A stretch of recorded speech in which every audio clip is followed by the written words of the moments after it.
નમસ્કાર મિત્રો, અટ ગુજરાતી સમાચાર ટીવી યુટ્યુબ ચેનલમાં આપનું હાર્દિક સ્વાગત છે। મિત્રો, દેશ અને દુનિયાભરના તમામ તાજા સમાચાર સૌથી પહેલા જોવા માટે અત્યારે જ સબસ્ક્રાઇબ કરી લેજો। મિત્રો, તે હાલના સૌથી મોટા સમાચાર સામે આવી રહ્યા છે। જી હા, આપણે જણાવી દઈએ કે અત્યારે હાલમાં ખૂબ જ મોટા સમાચાર સામે આવી રહ્યા છે। મિત્રો, વાત કરીએ તો અત્યારે ગુજરાત સહિત દેશના અનેક રાજ્યોમાં વરસાદને લઈ ભારે એલર્ટ જાહેર કરવામાં આવ્યું છે। મિત્રો, તો વાત કરીએ બિહારમાં તો 21ના મોત થયા છે।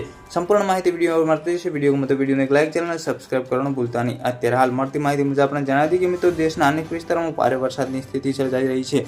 દેશની રાજધાની દિલ્હી એનસીઆરમાં ભારે વરસાદથી લોકોને ગરમીથી રાહત મળી હતી। જ્યારે વાત કરીએ તો મિત્રો, હવામાન વિભાગના જણાવ્યા અનુસાર આજે એટલે કે શનિવારના સાંજ સુધી આવું જ વાતાવરણ ચાલુ રહેશે। મિત્રો, આજે દિલ્હીનું લઘુત્તમ તાપમાન 28 ડિગ્રી અને મહત્તમ તાપમાન 34 ડિગ્રી રહેવાની સંભાવના છે। આ સાથે હવામાન વિભાગ દ્વારા ગુજરાત સહિત અનેક રાજ્યોમાં મધ્યમથી ભારે વરસાદની આગાહી કરવામાં આવી છે। વધુ માહિતી મુજબ આપણે જણાવી કે હવામાન વિભાગ દ્વારા આજે ઉત્તર ગુજરાતના બનાસકાંઠા, પાટણ, મહેસાણા, સાબરકાંઠા અને અરવલ્લીમાં વરસાદની આગાહી કરવામાં આવી છે। જ્યારે મધ્ય ગુજરાતમાં વડોદરા, મહીસાગર, છોટાઉદેપુર, નર્મદા અને ભરૂચમાં સામાન્ય વરસાદની આગાહી કરવામાં આવી છે। વધુ માહિતી મુજબ આપણે પણ જણાવી કે દક્ષિણ ગુજરાતના ડાંગ, તાપી, નવસારી, વલસાડ સામાન્ય વરસાદની આગાહી કરવામાં આવી હતી। જ્યારે સૌરાષ્ટ્ર, સુરેન્દ્રનગર, રાજકોટ, જામનગર, પોરબંદર અને જૂનાગઢમાં અમરેલી તથા ભાવનગર, મોરબી, દ્વારકા અને ગીર સોમનાથમાં પણ હળવા વરસાદની આગાહી કરવામાં આવી છે। વધુ માહિતી મુજબ આપણે પણ જણાવી કે બોટાદ સહિત કચ્છના વિવિધ તાલુકામાં સામાન્ય વરસાદ જોવા મળી શકે છે। જ્યારે મળતી માહિતી મુજબ આપણે જણાવી કે બિહાર અને અનેક જિલ્લાઓમાં ભારે વરસાદ પડી રહ્યો છે। મિત્રો, છેલ્લા 24 કલાકમાં 12 જિલ્લામાં વીજળી પડવાથી 21 લોકોના મોત થયા છે। વધુ માહિતી મુજબ આપણે જણાવી કે અનેક ઘરો નદીમાં ડૂબી ગયા છે। મિત્રો, કેટલાક લોકોના તેમના ઘર છોડવાની ફરજ પડી છે। જ્યારે બીજી તરફ ઉત્તર પ્રદેશના નેપાળની સરહદે આવેલા જિલ્લાઓમાં પૂર જેવી સ્થિતિ સર્જાઈ છે।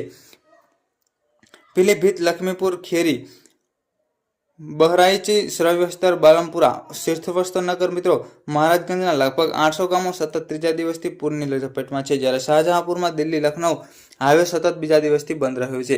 વધુ માહિતી મુજબ આપણે પણ જણાવીએ કે યુપી, બિહાર ઉપરાંત સમગ્ર ભારે વરસાદનું એલર્ટ ચાલુ થયું છે। મિત્રો, હવામાન વિભાગે મધ્યપ્રદેશ, ઉત્તર પ્રદેશ, છત્તીસગઢ, પંજાબ, હરિયાણા, જમ્મુ અને ઉત્તરાખંડ, હિમાચલ પ્રદેશમાં ભારે વરસાદની ચેતવણી જારી કરી છે। જ્યારે આઈએમડીએ મુંબઈના વરસાદનું ઓરેન્જ એલર્ટ જાહેર કર્યું છે, જેના કારણે રોડ, રેલ અને હવાઈ ટ્રાફિક જેવા પ્રભાવિત થઈ શકે છે। મિત્રો, શુક્રવારે મોડી રાત્રે, શનિવારે સવારે દિલ્હીના કેટલાક વિસ્તારોમાં ભારે વરસાદ જોવા મળ્યો હતો। આજે પણ અહીં વરસાદની સંભાવના છે।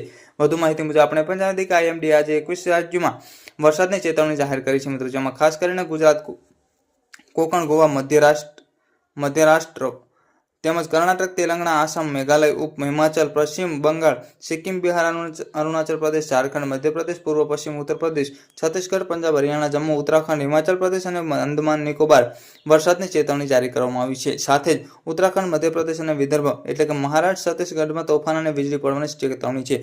પલ પલની માહિતી વિડીયો મળતી રહેશે। વિડીયો ગમે તો વિડીયોને લાઇક, ચેનલને સબસ્ક્રાઇબ કરવાનું ભૂલતા નહીં। ધન્યવાદ।